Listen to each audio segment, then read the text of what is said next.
बिस्मिल्लाहिर्रहमानिर्रहीम। अस्सलाम वालेकुम स्टूडेंट्स। आज के इस वीडियो लेक्चर के एजेंडे में हमारे कुछ ये पॉइंट्स शामिल हैं। सबसे पहला जो पॉइंट है दैट इज़ हम अंडरस्टैंड करेंगे व्हाट इज़ इंटेंट। इंटेंट क्या है, इंटेंट की क्यों ज़रूरत पेश आती है, और दूसरी बात कि एंड्रॉयड स्टूडियो में एक नई एक्टिविटी किस तरीके से ऐड की जा सकती है। क्योंकि नॉर्मली जो आपकी एप्लीकेशन होती है वो सिंगल एक्टिविटी नहीं होती, उसमें एक फ्रेम या एक पर्टिकुलर ग्राफिकल यूज़र इंटरफेस नहीं होता, मल्टीपल ग्राफिकल यूज़र इंटरफेसेस होते हैं।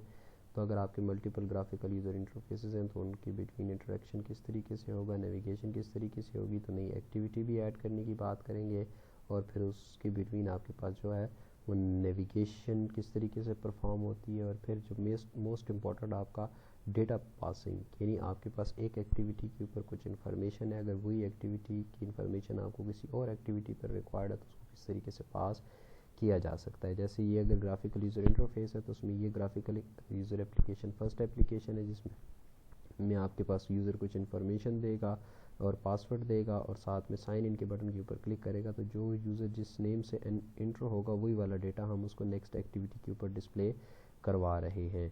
तो नॉर्मली ऐसा होता है कि जब आप एप्लीकेशन में लॉगिन होते हो तो एप्लीकेशन में लॉगिन होने के बाद आपके पास आपका नेम आपको नज़र आ रहा होता है, तो एक्चुअली वो आपके पास हो सकता है डेटाबेस से आ रहा हो सकता है आपके पास ये प्रीवियस एक्टिविटी से डेटा पास हो रहा हो। तो एक कॉन्सेप्ट हमने अंडरस्टैंड करना है कि एक्टिविटीज़ के बिटवीन जो है वो डेटा किस तरीके से पास किया जा सकता है। तो सबसे पहले हम बात करते हैं इंटेंट की कि एक्चुअली इंटेंट क्या है। तो अगर हम इंटेंट की बात करते हैं तो बेसिकली जो इंटेंट है ये एंड्रॉयड में एक डेटा स्ट्रक्चर है जिसमें आपके पास कुछ ऑपरेशंस की डिस्क्रिप्शन पड़ी होती है जिसको आपने परफॉर्म करना होता है। ये एंड्रॉयड का बड़ा पावरफुल जो है वो फीचर है जिसमें आप एक्टिविटीज़ के बिटवीन जो है वो मैसेजेस को पास कर सकते हैं। बेसिकली अगर हम इंटेंट की बात करें तो इंटेंट की दो टाइप्स होती हैं, एक को हम एक्सप्लिसिट इंटेंट कहते हैं और दूसरा आपके पास जो इंटेंट कहलाता है दैट इज़ इम्प्लिसिट इंटेंट।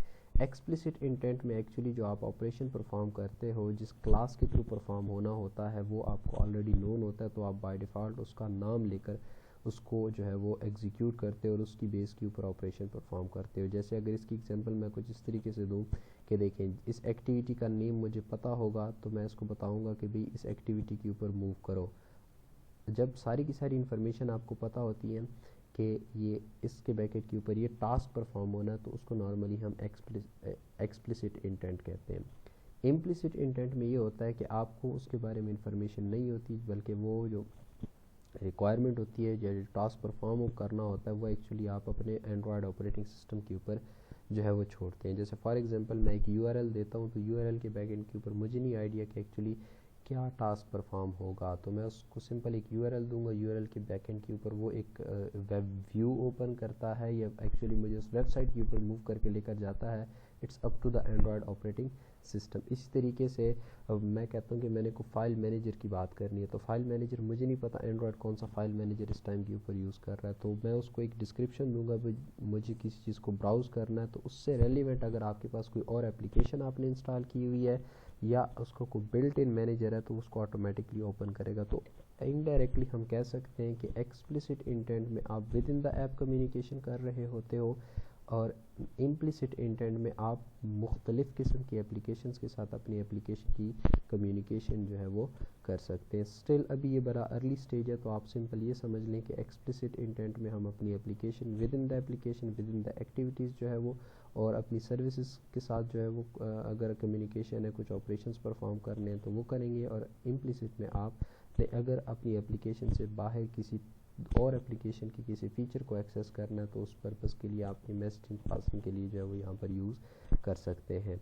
हम चूँकि यहाँ पर एक्टिविटीज़ की बिटवीन मूवमेंट की बात कर रहे हैं, नेविगेशन की बात कर रहे हैं, तो नेविगेशन के लिए हमारे पास इंटेंट की ज़रूरत पड़ती है, और नेविगेशन के साथ साथ अगर आपने डेटा पास करना है तो डेटा पास करने के लिए भी आपको इंटेंट की ज़रूरत पड़ेगी।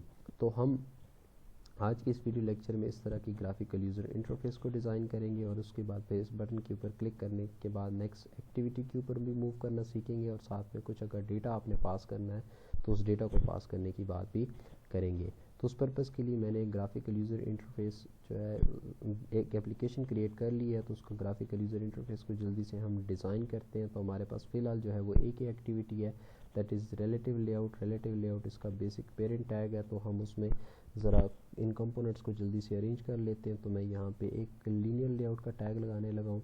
मैं कहता हूँ उसकी विड्थ मैच पेरेंट हो और ये हाइट उसकी रैप कंटेंट हो और इसकी ओरिएंटेशन जो हो दैट इज़ वर्टिकल। तो मैं इन चीज़ों को बड़ा अब मज़ीद डिटेल में डिस्कस नहीं करूँगा क्योंकि बड़ा डिटेल में हम इसको डिस्कस करके आ चुके हैं। तो इसमें आपके पास एक साइन इन का लेबल है, फिर इसके बाद एक 2 एडिट टेक्स्ट हैं और एक लॉगिन का बटन है। तो हमारे पास एक टेक्स्ट व्यू,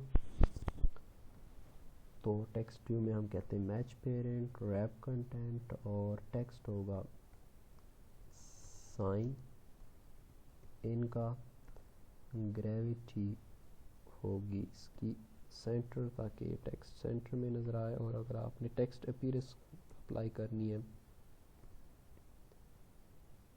तो इसको हम हेडलाइन कह देते हैं। और तो ये हमारे पास कुछ इस तरीके से अरेंज हो गया। इसके बाद हमारे पास एक एडिट टेक्स्ट है।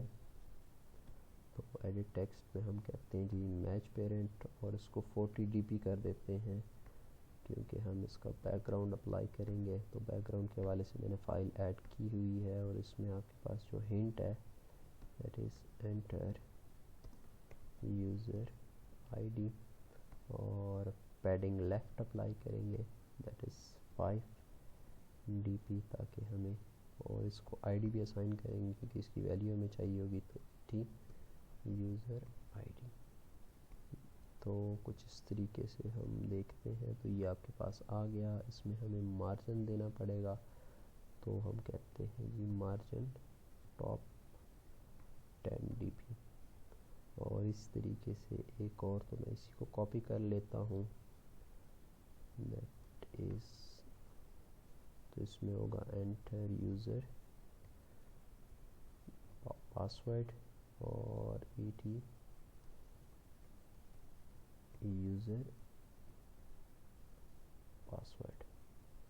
तो आपको यूज़र पासवर्ड में जो है वो कुछ इस तरह के, अगर हम देखें तो डॉट्स नज़र आ रहे हैं, यानी पासवर्ड जो यूज़र टाइप करेगा उसको डिस्प्ले नहीं होगा। तो इस पर्पज़ के लिए हमें करना पड़ेगा इनपुट टाइप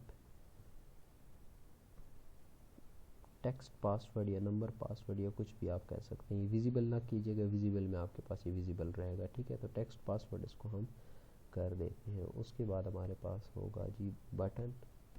तो बटन की विड्थ हम कहते हैं मैच पेरेंट, रैप कंटेंट और टेक्स्ट होगा that has to be text. Text होगा हमारे पास लॉग इन और इसको आईडी असाइन कर लेते हैं। तो हम कहते हैं btn लॉग इन। तो हम ज़रा अपनी ग्राफिकल यूज़र इंटरफेस को देखते हैं। तो हमारे पास जो ग्राफिकल यूज़र इंटरफेस है वो कुछ इस तरीके से बन गई है, सेंटर में आनी चाहिए। तो हम पूरा का पूरा लेआउट कर देते हैं सेंटर इन पेरेंट और इसको ट्रू कर देते हैं। तो ये पेरेंट के कहाँ पर आ जाएगा, सेंटर में आ जाएगा। इसी तरीके से हम बैकग्राउंड अप्लाई कर लेते हैं। तो मैं यहाँ पे कहता हूँ बैकग्राउंड। तो बैकग्राउंड में मेरे पास मैं कहता हूँ जी कलर मौजूद है, कुछ बाय डिफ़ॉल्ट आपके पास कलर होते हैं। तो हम कहते हैं प्राइमरी डार्क कलर। तो इससे हमारे पास ये कुछ बैकग्राउंड कलर भी जो है वो एडजस्ट हो जाएगा। अब ये हमारे पास हो गया। तो हमने अब एक नई एक्टिविटी ऐड करनी है ताकि नई एक्टिविटी हम हो ताकि उसके ऊपर फिर हम नेविगेशन कर सकें।